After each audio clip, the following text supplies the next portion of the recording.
Hello and welcome to Ethereum Classic Community Call number 30. Today is the 25th of October, 2022. We've just been chatting in the Green Room on Discord for about an hour before this call, having lots of off-the-record good ideas and joined by some familiar faces from the past. So it's good to see everyone engaging. So as normal, we have a casual voice chat to discuss ideas for ETC, and everyone is welcome. You can join us in the ETC Discord at ethereumclassic.org/discord, and you'll find us in the community calls channel, where you can ask questions or bring up topics. This is an open discussion, so please feel free to jump in at any time, but be reminded we are live streaming on YouTube, so if you're on the mic, please turn off sound notifications and keep it family friendly. You can also post messages in Discord or on YouTube, and we'll try to get to those chat messages if we have time. You can find the agenda to this call in the description, which will contain links to everything we talk about.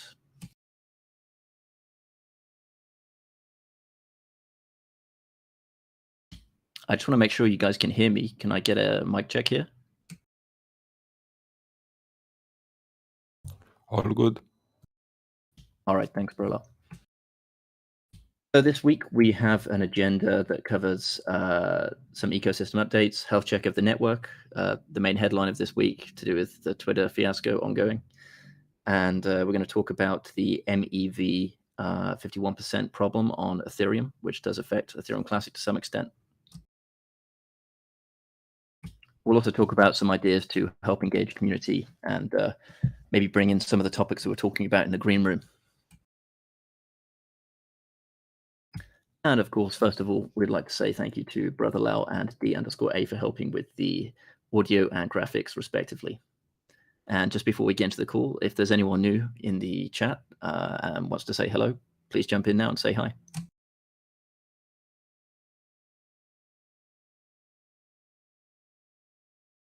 All right, so ecosystem update. First, we have a fairly large update to the website. There's a new FAQ section, which is where most people will be directed to now, which makes finding content on the website a lot easier for various different users, miners, investors, developers, etc. So if you wanted to check that out, you can find it on ethereumclassic.org. And if you have any suggestions for questions that you think should be in there, then just let us know in Discord. In terms of new apps for this week in the Ethereum Classic ecosystem, first of all, these apps have not been audited and I have not tested them myself. So please do your own research before trying out any of these apps. But there is an announcement from Hebe about a project called ETC Billboard, which looks like that old 1 million pixels sort of application where you can purchase small plots of land to paste in images and advertise stuff. Looks pretty interesting and nice to see innovation in that regard, new cool ideas happening on Ethereum Classic. The website has listed Shiba Classic, which is, I believe, a meme coin. And there is a new article out from emerald.cash about programmable native cryptocurrencies. So be sure to check that out at blog.emerald.cash. And I believe Mario has an update for the etc-network.info service. Would you like to talk about that, Mario?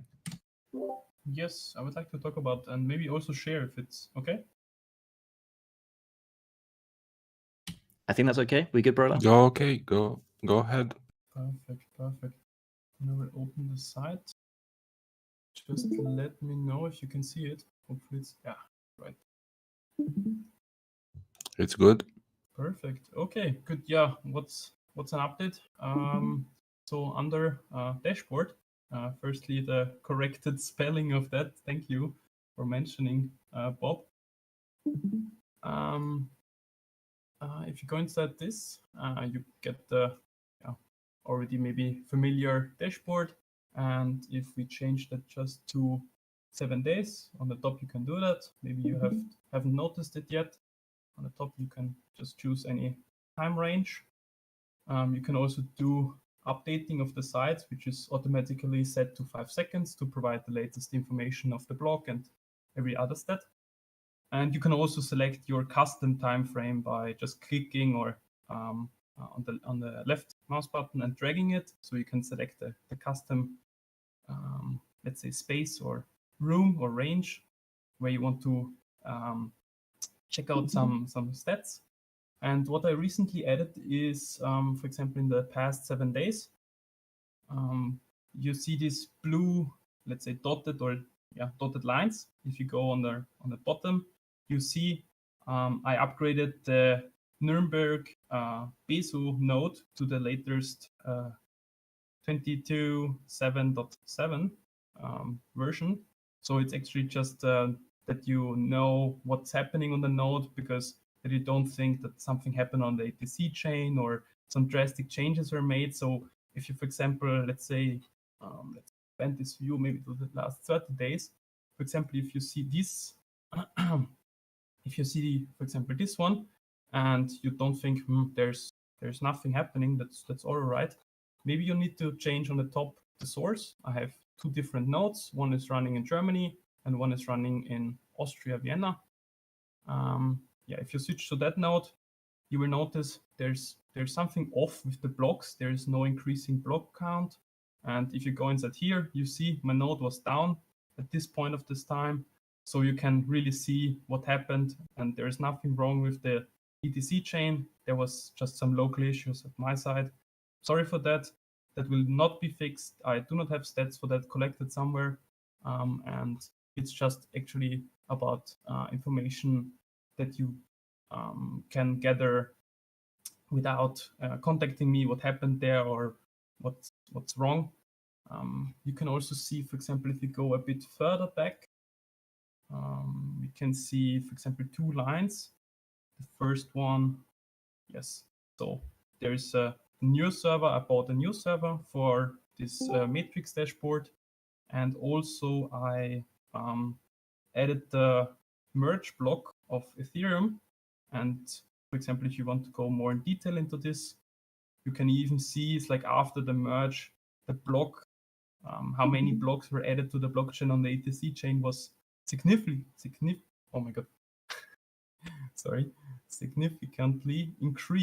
increasing over the time. You can also see the reduction in the or the more blocks or average blocks per minute. Oh, why do I have this twice? Don't know. Let's remove it. Anyways, yeah, and also added some new visual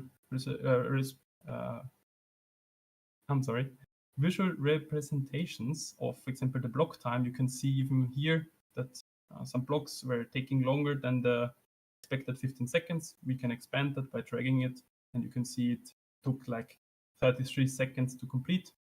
Maybe it has to do something with this loss of peers. I guess it was because of that, or re-peering, so it started to reconnect. I don't think there's any much more to add. Don't want to steal any more time. If you have any experiences working with Docker, or just want to help me deploy some stats or some applications to provide on this side, feel free. Let's go just shortly back, which is the main side. So if you go to etc-network.info, that will be the front side. I didn't save, it doesn't matter. That will be the front side. From there, you can navigate through all these different things. Also, I implemented the Remix IDE, so you can check that also out. Let's keep it quite quick because I have no experience working into that. There are some developer which has some more knowledge into that, but definitely check it out. See if it works for you. See if you like it. And yes, if you have some requests or some notes to add, just let me know. And yes, I think that's all for today. If you have any questions, let me know. I will look into the chat, and looking forward for some inputs from your side. Thank you. Thank you, Mario. That's a nice update there with the remix, and good to see some explanations of those historical events. In particular, it was cool to see the increase in blocks after the merge. Yes, very, very interesting. And I'm looking forward to add more such notes or historic events. Just started this. Sadly, I did not write them down somewhere or edit it somewhere, so I can just look it up on the dashboard and try to figure out what happened there. I will now start to really put in the things if something happens or something changes or something looks odd, that I will add a note that something happened or something is changing or whatever, and you will get a hint on what happened or what's wrong. We were also talking before we went live about potentially hooking some of these metrics into the Discord server and getting some live updates in one of the channels there. So it'd be cool to see that in a near future, hopefully. Yes, we were talking about an RSS feed. I'm looking forward to do that. Let's see. And yeah, I'm open for every discussion every week. I try to be sooner here. I think you didn't mention that we can also join 1 hour or half an hour upon this meeting so that people can discuss freely without recording and broadcasting it live. That's a nice addition to what we have here on the ETC community setup, and I really like this. And yeah, just write me or chat with me via voice before that if you if you don't want to be recorded and broadcasted, or just write me on PM. Just contact me on Telegram if wanted, also on the site.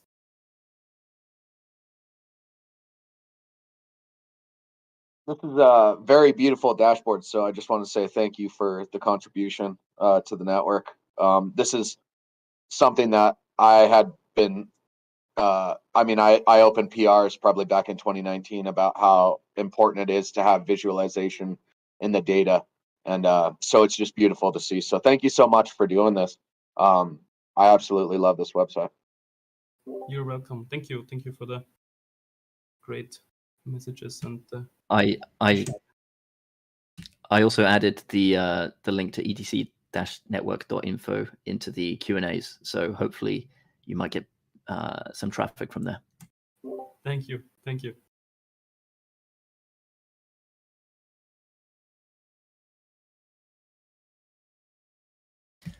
Okay, so next piece, unless there's any further questions there.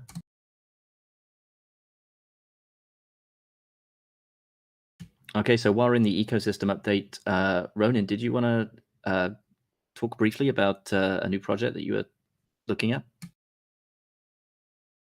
Sure. So for ETC swap, what we're doing is if you're participating in that protocol, just on-chain data will record whatever you're doing. And all we're doing is we're doing an airdrop for a project called Chameleon. You can go and look into it at chameleon.pro. The token will be called ECO, ECO. All I want to really talk about with that is there's the URL. You can go start looking at it. And we just want to make sure that people are rewarded for starting to use the DeFi protocol stack on Ethereum Classic.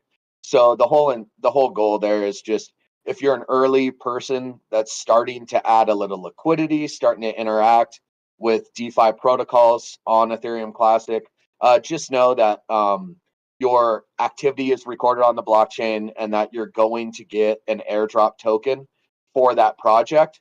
And so really that's all I need to say about it. You know, it's the project's been in the work for a while. It's essentially creating infrastructure, DeFi infrastructure on top of Ethereum Classic.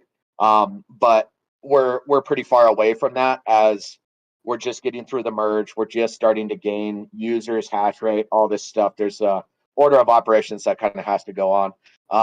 So all I want to message is that there will be an airdrop for those addresses. So I encourage you to, at a minimum, just start interacting with protocols, get yourself familiar with whatever wallet addresses you have, and expect that token will be airdropped to you in the future.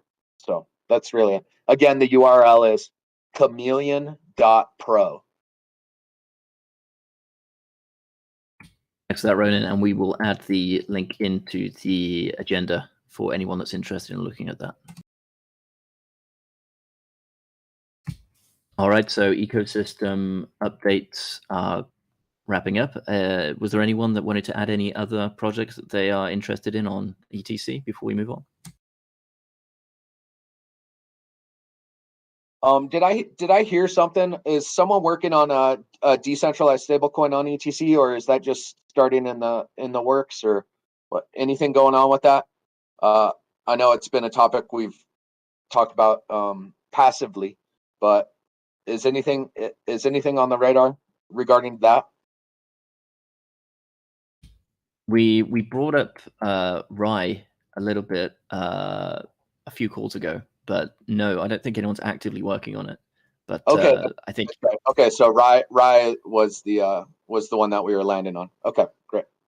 yeah, I mean, I think Rye, given the latest news regarding Maker and DAI, I believe that now it's largely either owned by Coinbase or Coinbase USD or whatever their stable coin is now the majority collateral for DAI. So it's no longer really decentralized. So a more simple and less capturable system like Rye, I think, would fit into Ethereum Classic's ethos a lot better. Yeah, my bird's eye view on that is that Rune is his name Rune Christensen or something like that. The creator of the Maker DAO project was saying, hey, we're centrally captured due to the underlying collateral that we're holding that supports DAI. And so his thought is that he's talking about going to just ETH as their underlying collateral. And so I think anyone knows with the volatility that's going to be pretty risky. It's my understanding that with Rye, they had created some sort of solution with that, and so anyway, so that's like the high level of what was going on with that. So that's exciting. I think that's something that we as a network need to think about. I was involved in bridging over these stable coins, but as we're seeing with censorship becoming an issue, which is a topic we're going to lead into here in a little bit, I think that we really need to have the discussion and prioritize a native stablecoin that is censorship resistant. Stablecoins are foundational to the DeFi stack and preserving liquidity on chain. And so without forcing people to run to different ramps to run to a stablecoin. So anyway, so I think that's a conversation that we need to have top of mind as we develop a DeFi stack and dApps and all of that, and a robust token ecosystem that has stablecoins on it. Because bridge stablecoins have risks, and then now we're seeing that the underlying asset that is being bridged is centrally captured, and we're seeing censorship start to creep in a very bad way. And I think we all knew the risks were there. We just didn't realize that it was going to happen this fast and in this way. Yeah, on the topic of decentralized stablecoins, one of the prerequisites for that, at least for a lot of them, would be to have some kind of price feed. And I think getting some kind of Oracle system, such as Chainlink, would be a real winner for ETC, even because it's more fundamental than having a stablecoin, even because it's a requirement. And it would also open the door to lots of other potential interesting applications. So if anyone's listening to this call, it would be great to try and reach out to Oracle services that would be willing to post their data feeds onto ETC, because that would allow a lot more apps to be developed on top of that. Yeah, and regarding price oracles, I think one of the best things about Ethereum Classic is that it has so many markets across the world. It's integrated in virtually every single exchange. So we're not suffering like other projects might, where they only have one or two markets and it's easy to manipulate in that regard. So I think we're really good there. It's really just plugging in the pipes on the data feeds. So hopefully, Chainlink or some of these bigger price oracle projects support Ethereum Classic. Also, with ETC swap and any sort of Uniswap clone, there are on-chain price oracles if you have stablecoin markets, but our stablecoin markets are very, very young and very easy to manipulate. So please do not rely on those, but just trying to emphasize that there will be decentralized markets that also have that contribute into that that price oracle feed, which is great because that means that people that are trying to avoid the censorship of centralized price feeds also are participating in that price feed system, the price oracle system, via the decentralized markets.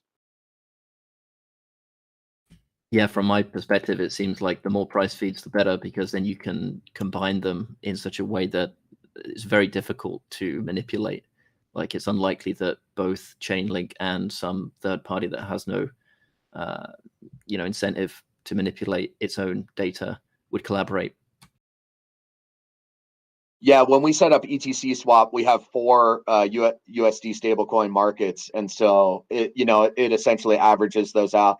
And if there's like an outlier that gets manipulated, it's like it leans on the other ones. So that's just kind of what Uniswap V2 has built into it. And so I'm not familiar with Chainlink and how they do that in terms of removing outliers as possible broken RSS feeds or whatever it is, or market manipulation.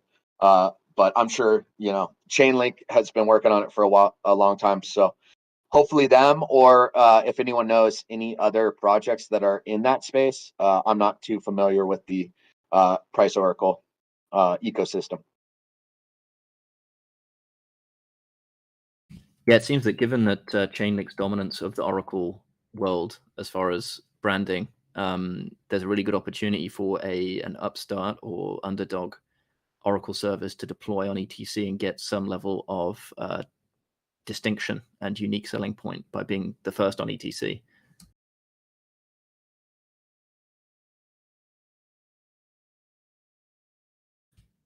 Okay, so headlines of this week have been dominated by, once again, the Twitter ongoing fiasco.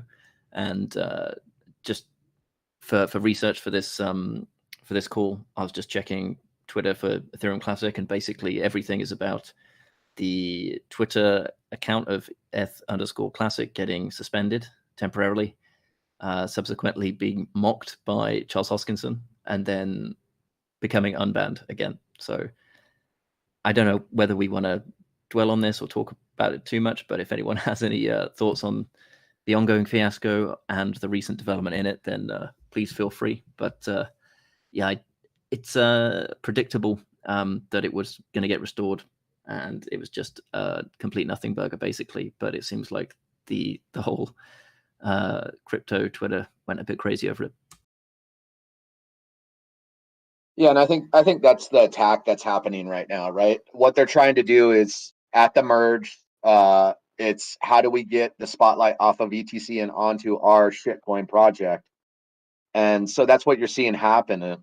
And so it's it's kind of playing out to their advantage right now. Of, oh great, now they're populated in all Ethereum feeds on Twitter because the algorithm doesn't adjust that quickly. And now they're getting news cycles out of us. It's they're leeches on Ethereum Classic, and it's unfortunate. But it appears that they're a very desperate chain. They're really comfortable riding on Charles's coattails and doing unethical things like they've done. And now they're trying to steal any sort of news cycle and get any sort of eyes on their projects. And so really it just reeks of desperation. So, that'll fizzle out. It's very short-term gains. They really lost long-term credibility on their project. I don't know much about them or anything like that, but it's unfortunate. And Ethereum Classic, as Donald has said, is not a Twitter account. It's not a social asset. It's a network. It's extremely resilient. This is a small little thing for Ethereum Classic, and it's the Hail Mary play for that shitcoin network that hijacked the Twitter account, in my opinion. One thing that I want to add to this is, can we get a summary of what Charles has done for ETC? Like, he really did something, or it's just an idea that he supported? Because from what I've seen, there isn't anything working done by him or his team. Yeah, so it's my understanding that the Cardano wallet starts with a D. I don't even know the name of it. But the work that he did on Mantis was foundational to the Cardano wallet. So that's really where he gets his quote of, we spent, X amount of dollars on a client. That client was never adopted in ETC. It had no users. I don't even know if it ever was live and functional, but that's where that technology went. So his argument is, fairly shallow, and it's just an attention grab. It's just, look, pump my shit coin, right? And that's just what he's doing. So that's just the way it No. is. And we just keep it moving, I think. Seriously now, he made some calls with Sebastian a few years ago, which were great, and maybe he invested some money in that. But other than that, I haven't seen text speaking anything that I don't know, works, like a wallet, like a website, like the Twitter handler, for example. It wasn't really maintained for the potential that ETC has. It was maintained by a volunteer. I think it was Kevin. So I don't think why the fuck he's fussing about. Like, he's acting like he lost money on ETC, and now he's taking revenge. If he doesn't stop these sort of attacks and just moves on and take cares of his asshole coin, because that's the logo, I don't know. I think we should take some sort of action against him, and I don't know, sue him. This has to stop. Like, we are not attacking Cardano. We are not attacking whatever he's doing. He's just coming in and made some proposals that weren't accepted. Just deal with it, move on. That's life. Now he's taking ETC handler, and not only that, he doesn't give it back to the community, even though it was given to him for free to maintain it and to make ETC better. Not only he didn't do that, but now he's transferring that account to another platform. So that's like, I don't know, I don't want to say like bad words or anything, but this stupid fight needs to stop, and ETC need to go its way, and Charles can go in his way. We've seen this. I always like to just look at Bitcoin because it's so similar to ETC in how it gets attacked, and it holds value, and that's why people attack it, right? And so if you look at Bitcoin, I mean, you saw this with the New York agreement, SegWit 2x, mini forks off of it. You've seen Roger Ver. You've seen Craig Wright. You've seen all these attacks on that network, and the network keeps it moving, right? And I think, I think that that's something that we'll need to learn. It's what will build that toxicity in the community.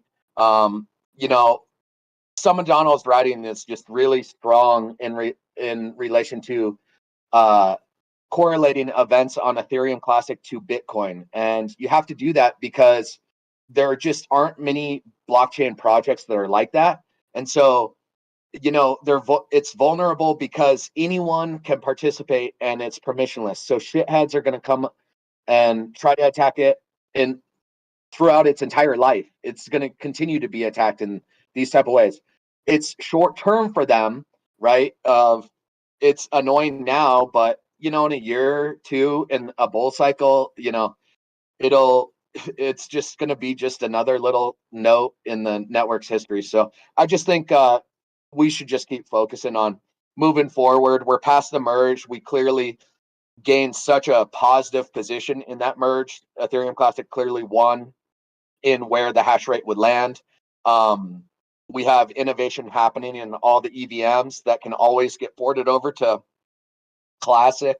So in that regard, that's great. We're seeing infrastructure start to be built up in an organic way, not a VC cash injected centralized way.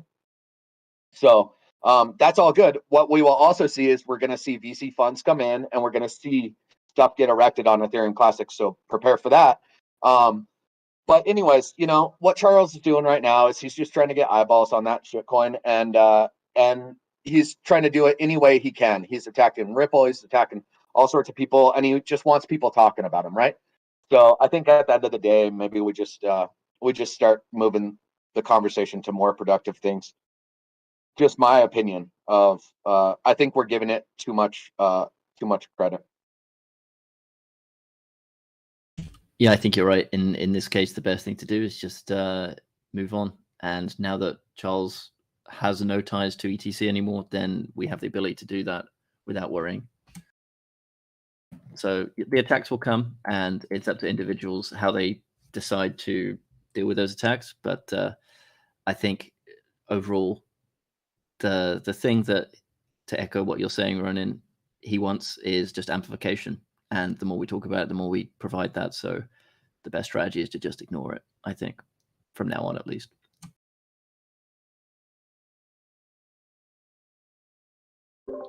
Just to respond to Brotherell's question of what he contributed concretely.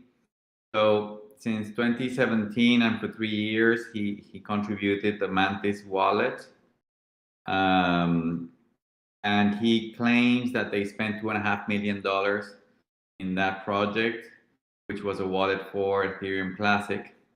But as Ronan explained, it was always under the calculation that they were going to reuse whatever they built for Cardano and other projects. He always used BTC as a testnet for his ideas that are generated in IOHK, for example, sharded proof of work, the treasury, and stuff like that. So it's a relative kind of investment. It's a real investment in the project, but at the same time with the calculation that he was going to reuse these things or test things on ETC. Then other two concrete investments that he did, he paid more or less for 3 years a podcaster.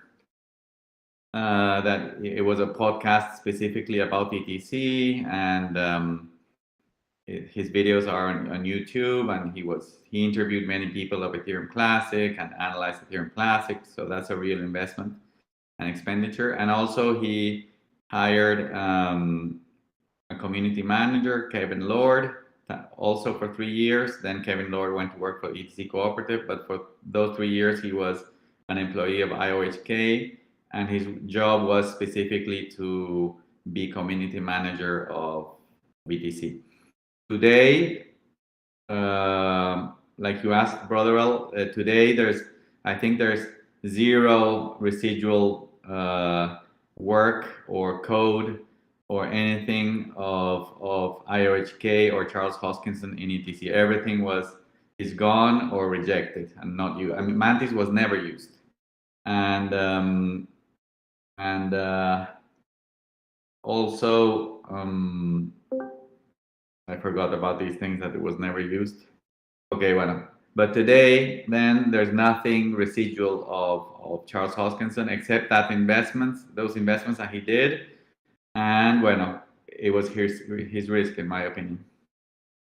Yes, the ECIPs. He also proposed like 4 or 5 ECIPs, One was the Treasury and others, and they were all rejected, including Nipple Pals. So that's another thing that he contributed, but everything was rejected. And all of those were rejected because they violated the ECIP 1000. So it's not like they were rejected just because, oh, it's Charles. These were proposals that he should not have invested time in submitting. They weren't compatible with the network. As an example was checkpointing. The checkpointing proposal was, there was nothing serious in that at all. Let me just add one thing regarding Mantis, because it happens that I was speaking to one of the developers because he was from my country, and he was paid like $20 an hour to develop Mantis, and if he invested $2 million to build Mantis, that's just a lie or a money wash. Sorry, but I have heard that about IOHK, that they try to source cheap development in other countries. So I have heard that. I can't confirm your story, but I've heard it from people that have worked at IOHK, so internally. But anyways, at the end of the day, what does it matter? The guy's going to say, oh, I contributed 5 million, 10 million, whatever. It grows over the years. If you remember, it used to be 1 million. Now it's 2 million. What's it, it's not like the guy is truthful. And I totally agree with Ronan that the ECIPs were rejected because of objective things, not because it was Charles. And in my opinion, they were actual social attacks for ETC. I mean, you can launch a social attack in ETC, like proposing, moving to proof of stake. That is a social attack, really, under the guise of an ECIP, which looks like a benevolent kind of thing. So I agree with Ronan.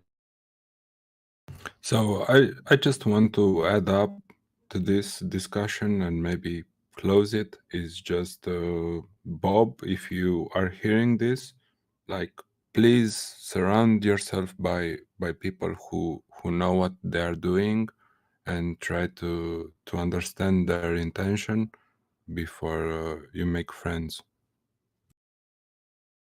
Yeah, that's a good point. Is ETC Co-op did get roped into that Treasury proposal and such, and also got roped into the SHA-3 one. So that's a good point to note for Bob. Of it's great to be friendly. You can't go around trusting everyone in this ecosystem. So what do they say? Trust or don't trust, verify, right? So before you start adding all the social credit of ETC Co-op to random actors, please be more cautious.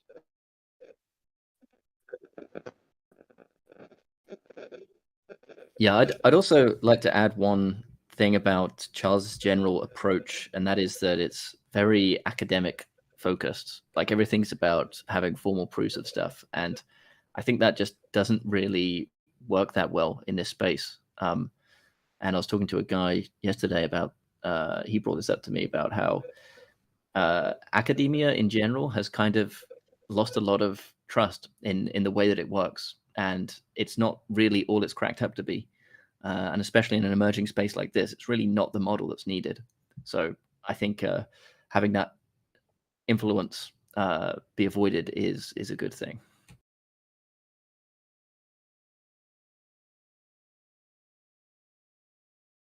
Yeah, usually if you don't have to believe me, you just have to read the paper. That's always the crazy remark. If you read the paper, nobody gets it.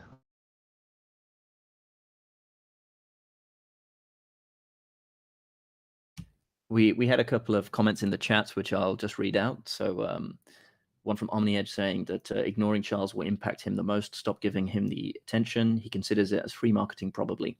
Attention-seeking machine likes this. When people ask question on this, a simple answer is enough. And on YouTube from Coca-Cola, we have the ADA community banned all ETC lovers over the years. The ADA community thinks ETC competes with ADA, Cardano. Charles told his community multiple times that it doesn't. So a few people don't like Charles, so he blames everyone.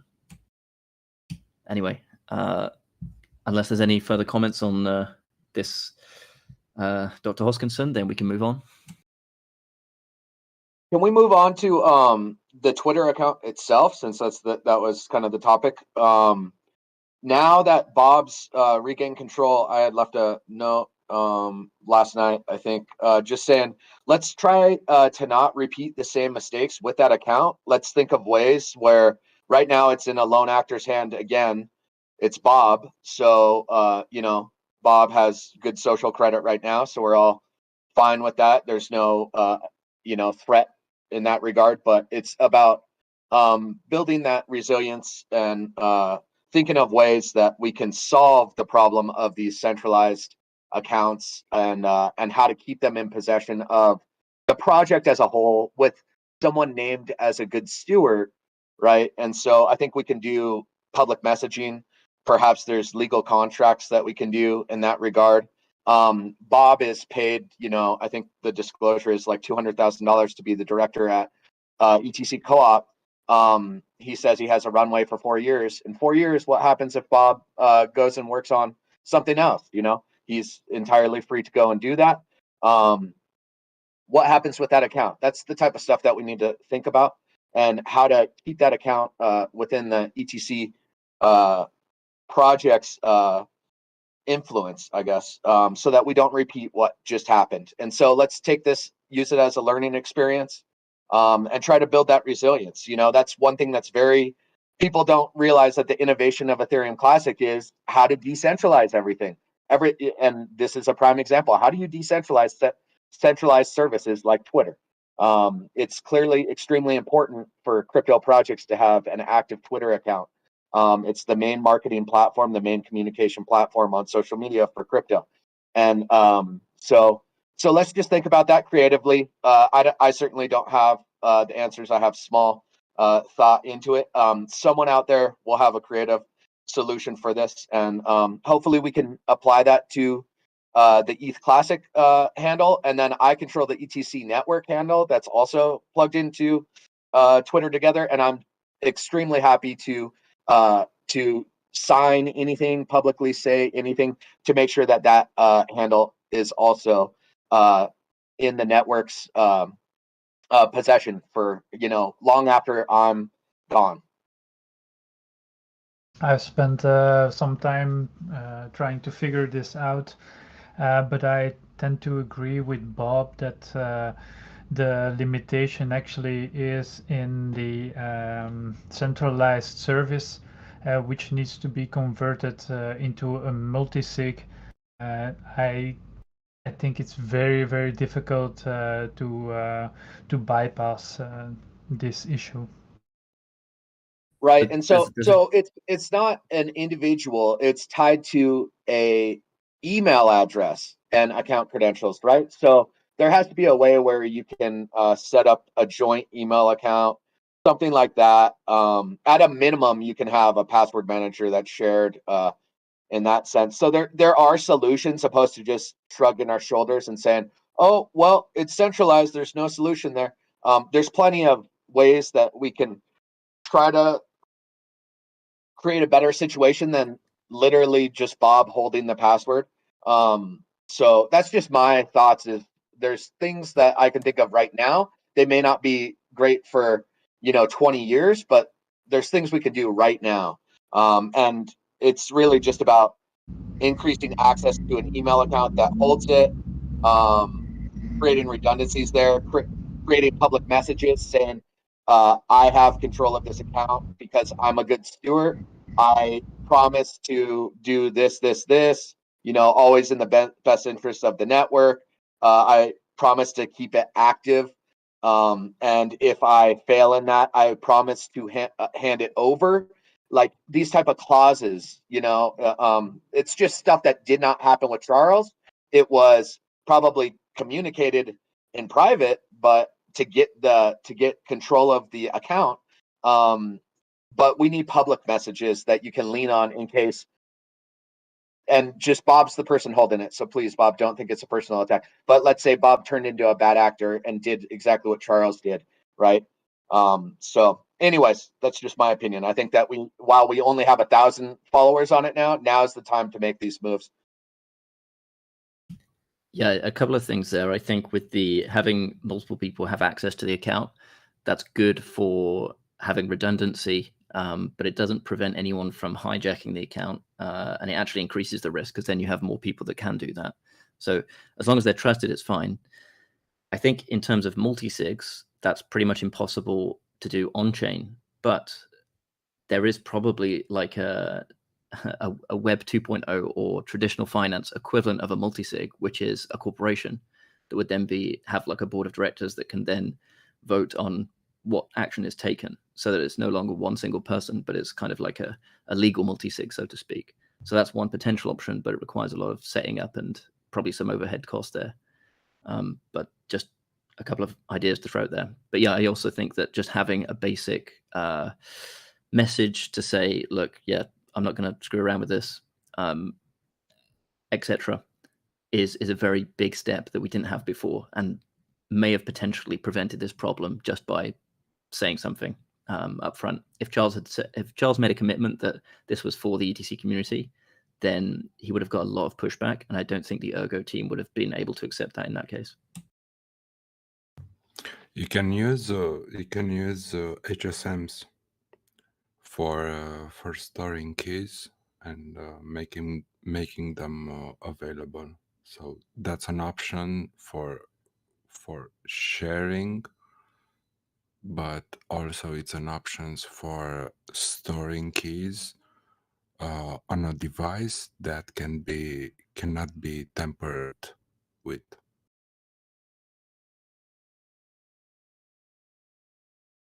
Sorry, could you repeat the service you were talking about there? SSA, SSM?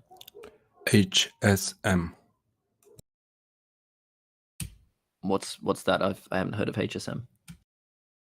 It's a hardware for storing keys, so you can do encryption and decryption with them.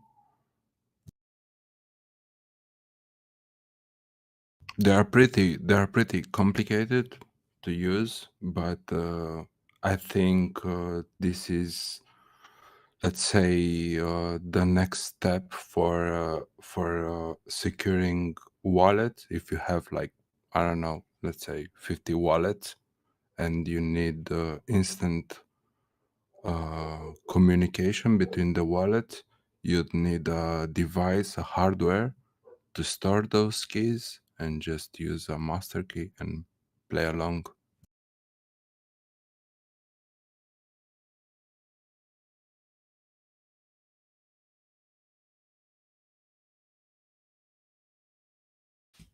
So yeah, hopefully, again, to reiterate, the problems that we encounter always present opportunities for us to learn from those problems and become more resilient as a project. So this Twitter example might actually be a blessing in disguise, because if there's a bigger, more juicy target or service that is more important, then we can have protocols in place to ensure that the same thing does not happen again in the future. So yeah, let's use this to our advantage. Yeah, and let's think of it in the context of this Twitter account right now, because that's like the pressing issue. But this will apply to other social assets as well. For instance, like Unstoppable Domains has reserved the Ethereum Classic domains for that, and I've been in communication with them. You know, they're happy to hand them over. We need to make sure that they're handed over in the proper way. And so I don't think that we should try to seek those right now until we've figured out this problem. And then I think we start allocating those social assets in that regard. So that solving the Twitter problem right now is going to benefit the project in multiple ways moving forward regarding these social assets. I do wonder if having some kind of foundation legal structure, not an Ethereum Classic Foundation per se, but just a social assets custodian, would at least be an upgrade if we could have some kind of multi-sig type system now. Yeah, and in some company formations, they set up, an IP entity that holds all of its social assets in that regard for a corporation. And so, yeah, so that, I mean, that's a logical route as well. So, but it would come with overhead and yearly registration fees. So if we did that, it would make sense to hold multiple social assets into that corporate entity. And then what you're dealing with is, as you mentioned, is board of directors who's in it. Then you still, at the end of the day, we're always going to have the human problem, right? In these systems, humans are the problem. Code is very specific. Humans are dynamic. So. Yeah, and they are constraints that we're trying to solve by using blockchain technology, but for the systems that are not yet on chain, then unfortunately, it's all we have to use. So hopefully in the future, Twitter either doesn't exist or is in a more decentralized format, so we don't have to worry about this kind of problem. Yeah, and a corporate entity creates a legal obligation. I think that's nice that it's in ETC Co-op's hands right now because they have a legal obligation to be a good steward to this network. So in that sense, I think that's nice. I think Bob needs to clarify that it's in the hands of ETC Co-op and not himself personally, which is how Charles got it right was, oh, give it over to IOHK, and then it really was Charles is like, no, it's mine. So that's just another element of trying to build that responsibility into an existing real world legal system, so that there's some sort of recourse or something like that.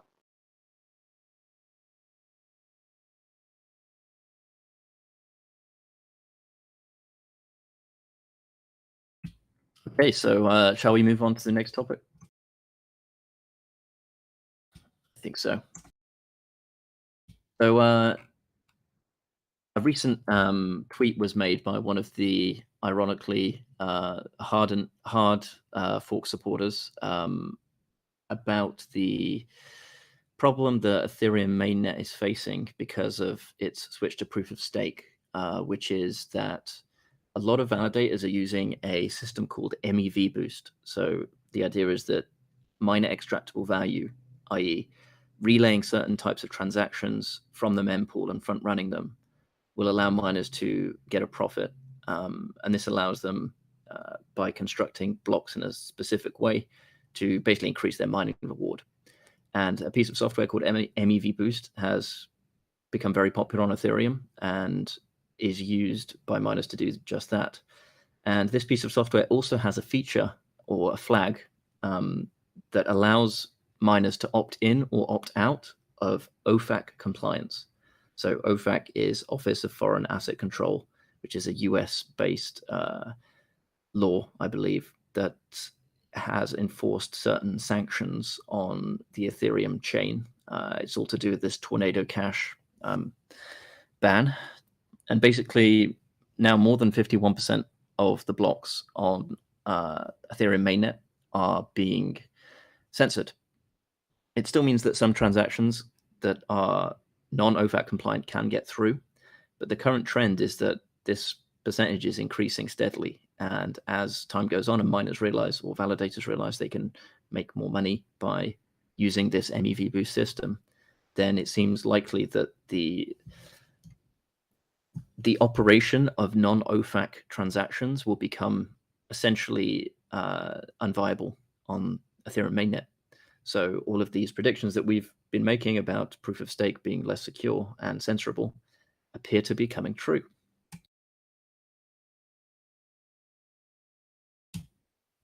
And while it's true that MEV can exist on any EVM chain, miners can front run transactions from the mempool. But the difference between proof of work and proof of stake in this regard is that proof of stake has a chain of custody. and it's very easy to tell who's actually validating blocks via chain analysis and such. So validators that have any significant amount of ether are very unlikely to opt out of OFAC compliance because they risk potential legal action against them. In the case of proof of work, miners are pretty much anonymous and can switch pools and use VPNs, and it's very difficult to track where the source of the hash rate is coming from, and it can be completely anonymous. So in this sense, Ethereum Classic is far more censorship resistant than Ethereum mainnet at this stage.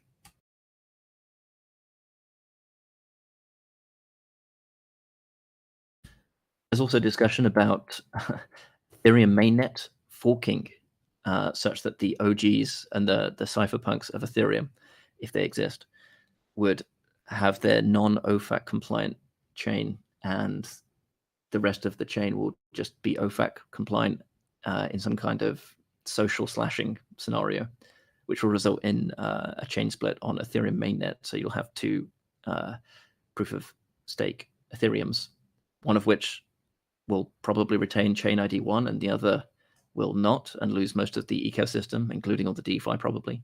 So if that happens, it will be a very messy situation, and I just don't see it happening really for the reasons outlined above, i.e. all of the DeFi is where most of the value of Ethereum is right now, and that's why it's so valued at this point, all of the network effect basically. So let's discuss why this is a bad thing for Ethereum and why it's potentially, even in the short run, I was surprised how quickly this has come to fruition.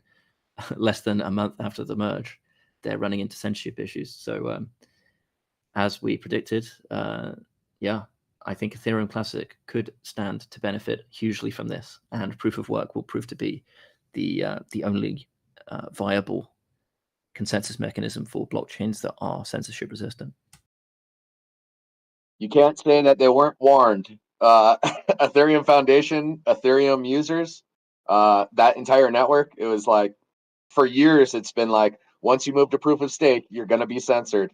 It's too easy to censor. And sure enough, I mean, there is no surprise that it happened immediately after the move to proof of stake. And if they did have a fork of two POS chains, the censorship one would probably retain all of the chain ID and all of that stuff, because as you mentioned, once it's a known body, a known group of people, they're more likely to stay on the censorship side to prevent themselves from going to jail. And Ethereum Foundation is known people, and they will be on the censorship side. And I think they'll be there comfortably because they all have a ton of money, and they're enjoying their freedom. And what we see is that usually once someone gets a ton of money, they have a lot to lose, so they value their freedom a whole lot more, and they're willing to succumb to whatever the government would like to do to them. Yeah, absolutely. I think that's a good point, and it could be that a lot of the those that have got what they wanted from the DAO and protected their finances over the soul of the project have basically achieved what their aim was anyway. So it would offer a nice opportunity to just, I don't know, dust their hands. I don't know what the phrase is. Basically wrap things up in a way that they can just say, oh, sorry, it's illegal now, so we're done. Well, and it's in the interest of some of the founders of the network, right? Is now they're working on Polkadot, Cardano, these other projects, and you go, they go, oh, Ethereum failed. Oh, well, that was primitive. Now use my new network. This one isn't, this is the new advancement, and then they get more money that way. So it's almost in their financial incentive for ETH to be captured by the centralized banks and them to have a big old bag of money on that. And then when that stops being used, it's, hey, come on over to this network. I built it and I pre-mined it.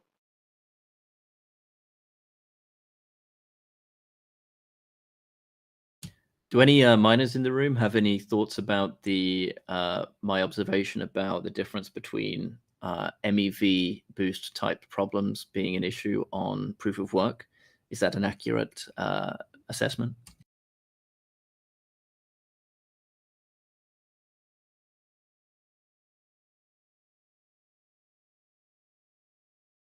I wouldn't say that there's anything very specific to MEV in there. I mean, the censorship in general is something that could also be applied to proof of work chains with or without MEV.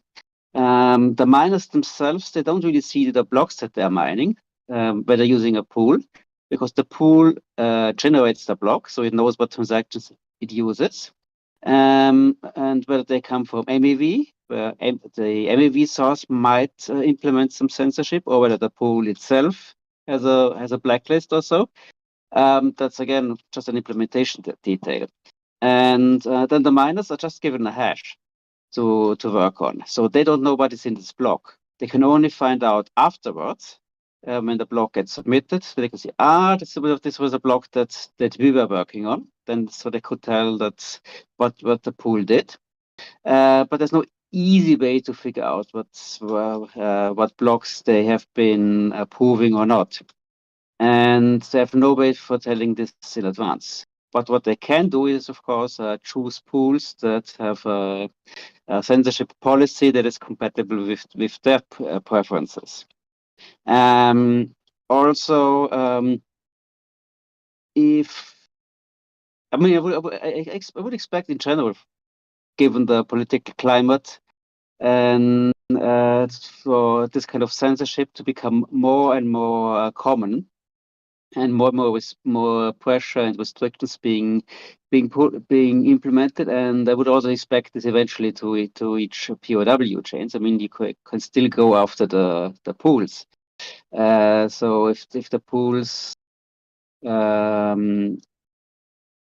could be obliged to comply with such censorship restrictions, then well, they could either choose to ignore this if they are out of the jurisdiction of the country requiring the censorship, but this might create other issues for them. I mean, they could then suffer further restrictions, like, for example, they could be put on a trade embargo list or anything like this. I mean, we're basically seeing a replacement of the concept of enforcing good behavior through laws with a concept of desirable behavior is enforced by mechanisms that are outside of the legal process. So you just do sanctions without going through the legal process. So that's basically a degradation of the rule of law, if you want to see it like this. And I expect this to be more and more applied. So again, a pool could face pressure to implement such censorship, and then this would apply implicitly to all the miners that are mining on that pool. The miners could go elsewhere if they disagree with this, or they could choose pools that censors in order to have themselves covered. I mean, we could view this as a kind of like censorship as a service.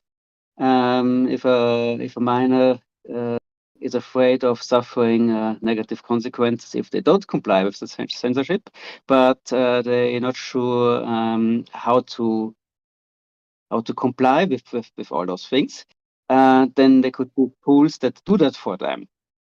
So that would be a benefit for them in that sense. And yes, so basically this is the general direction I see things going. We have to see how this evolves. But I don't think there are any fundamental differences at that level. I mean, also if a coin implemented some mechanisms that make it difficult to implement censorship, then this operations with this coin could be could be prohibited, and so on. I mean, there's an endless list of things that that governments with who are influential and have certain totalitarian tendencies can do or can attempt to do. So that's just the current reality. Yeah, I see your point there with the mining pools being put under pressure, but I would assume that compared to proof of stake, whereby essentially all of the like quote unquote mining hardware in the form of ETH is accounted for and is directly on chain linked to IDs through KYC processes, and exchanges are actually doing a lot of the stuff. In the case of proof of work, there's more of a kind of balance of power and checks and balances, and a mining pool that is censoring transactions can quite easily just go offline and pop up somewhere else, and miners can very easily switch to a new one. Whereas in proof of stake, it's kind of you're locked into this liquidity pool, or sorry, the staking pool. So there's like a step away in that regard. And with the hardware, it's a lot easier to obfuscate where the source of the security is coming from. So I think it would be there's also like a lack of precedent for putting that pressure on either pools or miners. So it'd be interesting to see what happens at least. But my intuition there is that proof of work is going to be a lot more difficult to implement this kind of compliance on the consensus layer.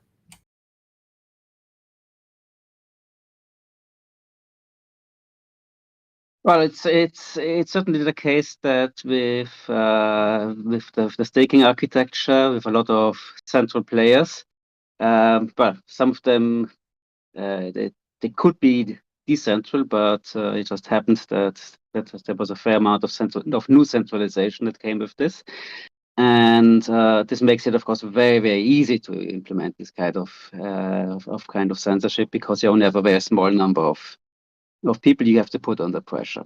So they basically handed the censors this opportunity on the silver plate. With POW, it is indeed harder. But as I said, we cannot expect that if this becomes a major bypass for the censorship and demand for such censorship increases, then we cannot expect this bypass to be left untroubled forever. Eventually, if the interested parties get aggressive enough, they will also look for ways to cause trouble there. There's no reason that mining pools and miners themselves can't operate on a privacy network like Tor, right?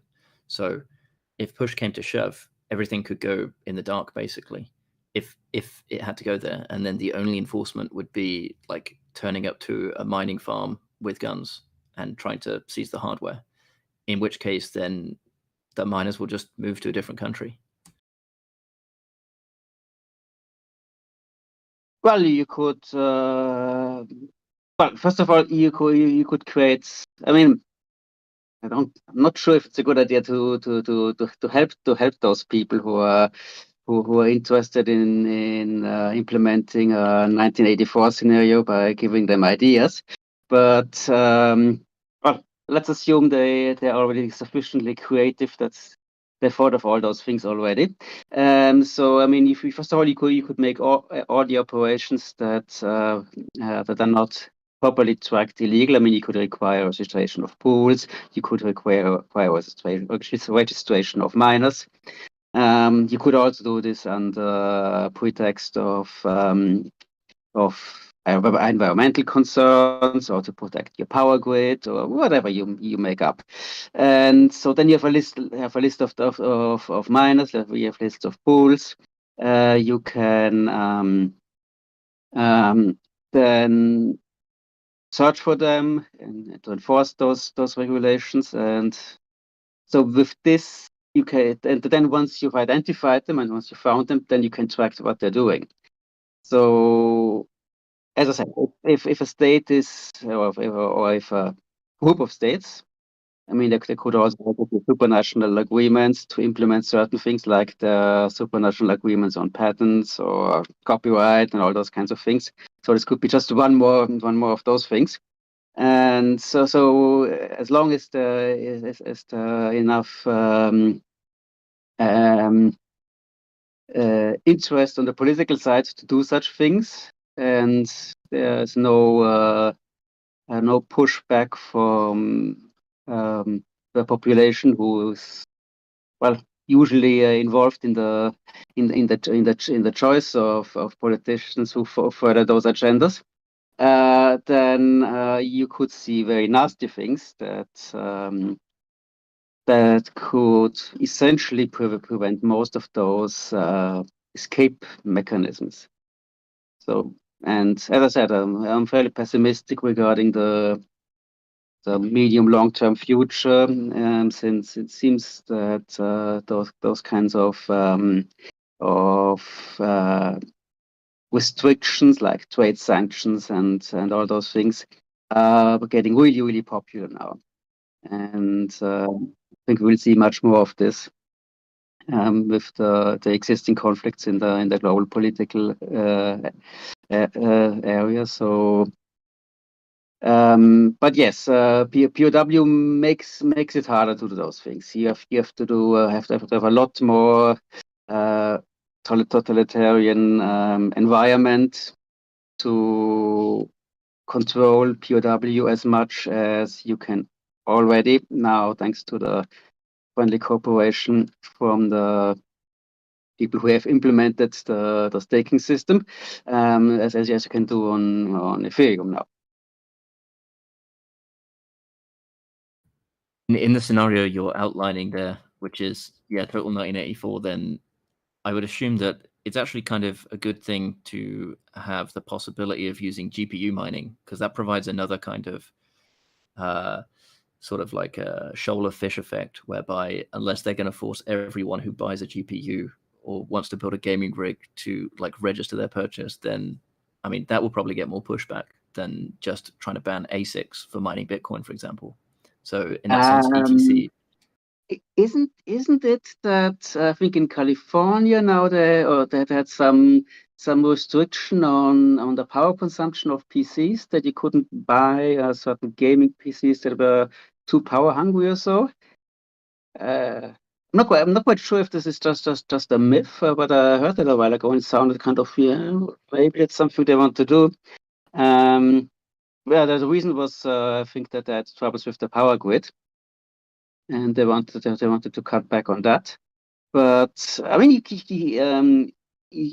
there's always the possibility of introducing this kind of things from a different direction. Like you can say, oh, there are environmental concerns, or we need to save power, so we need to control these activities. So you don't talk about the censorship that you want to implement, but you bring up other arguments that are more convincing, that are more agreeable. And then once you have the control mechanisms in place, then you can also use that for the censorship. I think with a state that has godlike power, then by definition they can basically do whatever they want. But I don't really think that it's reasonable.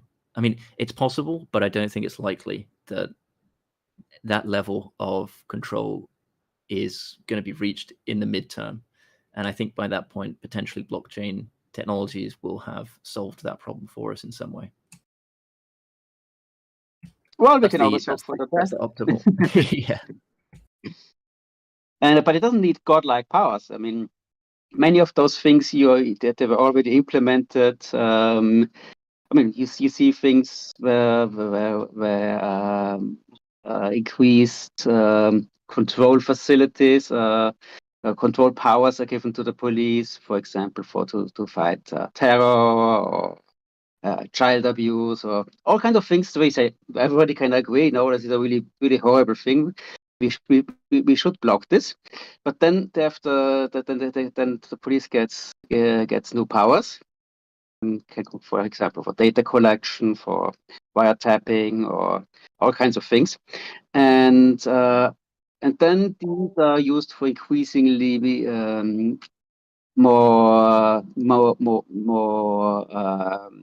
less outrageous crimes than this. So, I mean, if you already have a tight camera control network in your cities, and supposedly with the goal of catching terrorists, and then so when there's somebody would say there's an attack, that they could look at the recordings, and so that's a good reason, right? Nobody wants a terrorist to explode a bomb in your city and get away. But you can then also use it, for example, for parking violations if you have the data already, right? Sure. I would just say that it's at least with GPUs, you have plausible deniability. Like this is a VR rig, and then you mine some ETC on the side. Whereas if you buy a Bitcoin ASIC miner, then you can only really use it for one thing. So in that sense, and that sense alone, I think ETC is more resilient in that authoritarian scenario.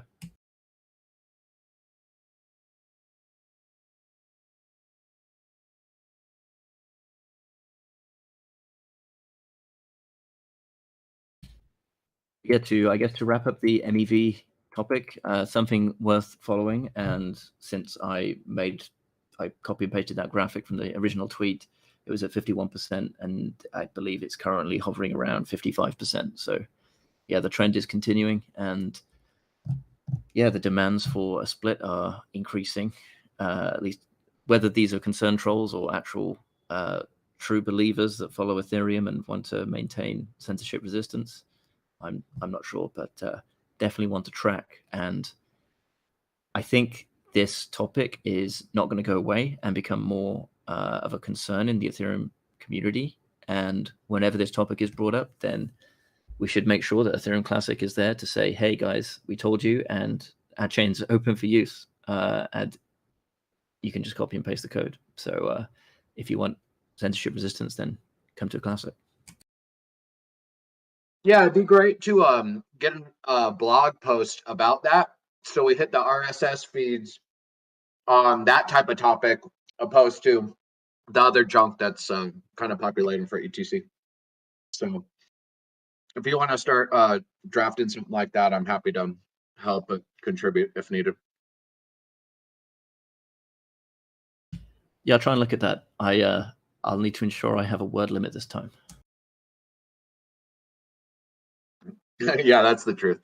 Yeah, please. I don't have 2 hours to read.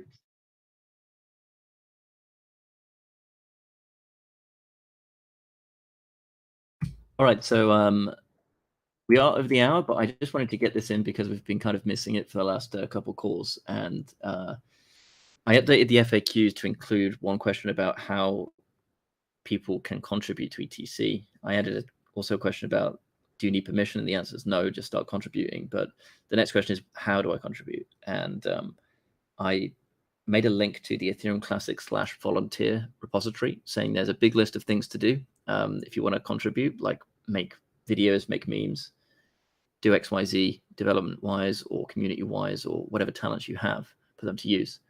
But that list doesn't exist yet. So I was hoping that maybe we could get some ideas together and contribute to just a central list of items that anyone can just pick up and run with, so that people aren't like wondering how they can help the project. So if anyone would like to volunteer, I mean, there's lots of things on everyone's to-do lists, but this would be, I think, a nice kind of circling of the volunteer tech tree, if you like. I don't know if that metaphor works, but having something there for people to know, okay, I can do this. Let's just put something together, and it's probably not a lot of work. We just need to come up with a few ideas. So if you would like to help with that, then please do, or just jump in now and let us know. I want to and there's say probably that I have the Miro board that I updated a bit. Sorry, you went on mute there, Ronan.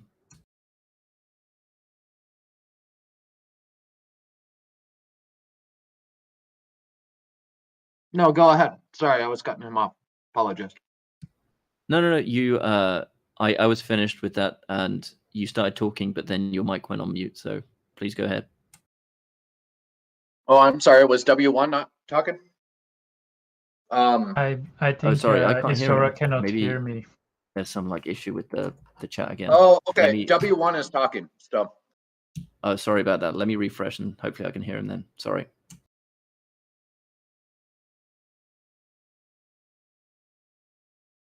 Can you hear me now? Yep, I got you. Seems like an issue with Discord. Okay, cool. The thing I was saying for contribution, how, etc. I wanted to refer on the Miro board that I made 2 weeks ago. I have updated it with some more boards to give more examples, so where that people can tune in and if you don't have an idea to contribute, that they can expose their skill set. So if somebody else has an idea and that requires that skill set, so they can team up. Just in brainstorming, freestyling idea. Maybe we should get the link of the Miro board up somewhere to get it some more. Some more action. Yeah, that's a great idea. Yeah, I think once we get a few rules set up and maybe a summary of how people can contribute, we can also open a Discord channel and see how it goes. I've also seen a lot of people trying to find a job or work or get involved. So we are currently we don't have a channel. So I'll talk to Omi and see if we can get that in place. yeah, and perhaps if it can come from, isn't there the repo, the volunteers repo? If there's links in there and such. I think we should utilize that repository a lot more. Hopefully, the problem right now is that I don't think any of us have admin rights over that repo, so it's kind of slow to update. But maybe we can get some access to that. Another idea that would be cool to implement, but again is requires a bit of work, is to have some kind of reward system for people that contribute, both in terms of just a badge, like a POAP NFT type thing, and also maybe tied in with that just a tiny bit of actual real value, so like a pool that people can donate to that would then get distributed to people that contribute as a means to incentivize that. And I think even if it's just a small amount, it could go a long way. And yeah, that's something that would not be super complicated to build, but would be a really nice touch for people to incentivize them to contribute. I would agree on that. The thing I wanted to start the conversation on the POAP, but it doesn't get a lot of momentum going on. So if people have ideas for that, I would be glad to hear them.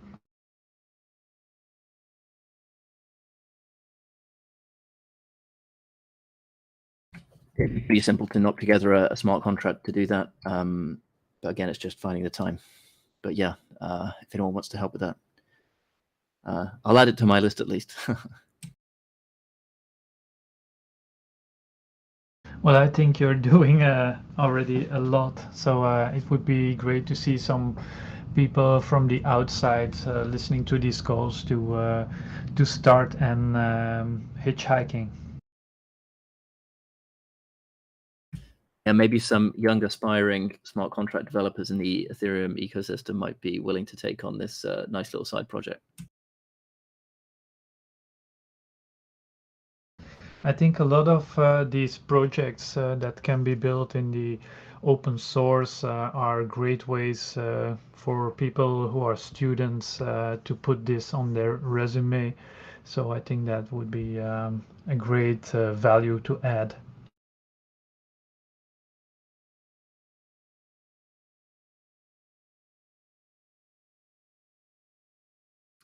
While we're here, I was also thinking of adding another section to the chat, sorry, to the community call, which is like a help wanted section, whereby if we do have this volunteers repo, we would actually like make announcements of, hey, we're working on this project, do you want to help? That kind of stuff. And one of those projects is Mastering ETC book, which I believe ETH Classic DAO is has been promoting recently, basically to try and create a forked version of the Master Ethereum book that's accurately representing the ETC story. So if you're interested in documenting the history of ETC, then this might be one for you.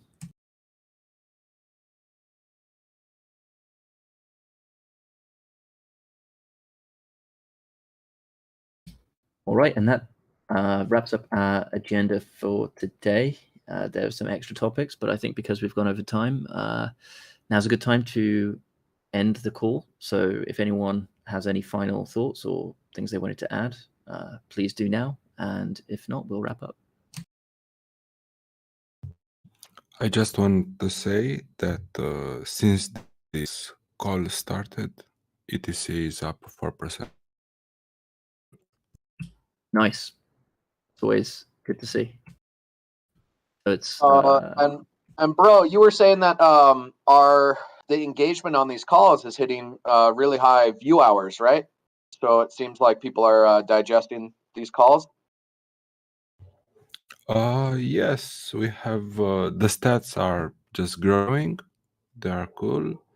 What I would like to see is set up some sort of identity for these calls, like a bit of marketing to see if we can get more people to participate. But other than that, I think they are just fine. And I think they are just a great asset for keeping the community together. Is there a way to get those stats populating into that Discord chat like we were talking about with etcnetwork.info? That'd be a good. Yeah, we can do that. Sure. Awesome. Well, thank you guys for hosting this. It is great to have open conversation like this. Yeah, I think regardless of how many views we get or how many subscribers are, like the real value is being able to brainstorm and being out in the open and inspiring and creating new ideas. And a lot of initiatives have spawned from these calls, and it is generating real value in the system. So I'm humbled to be doing this with you guys. So thank you to everyone for contributing. I also think it's great to have the medium of voice where you can hear tone and inflection, and I think it helps build relationships stronger than text form can do. So I think it's a very valuable thing what you guys are doing. So thanks for these calls.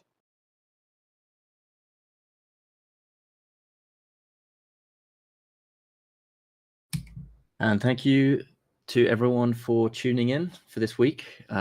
We will be back next week at the same time in the same place, 1400 hours UTC for the offline chat and 1500 hours UTC for the live stream. So thank you for joining us this time, and see you again next week. Take care. Bye-bye.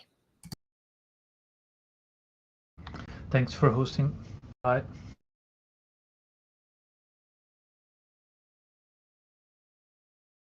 Bye-bye.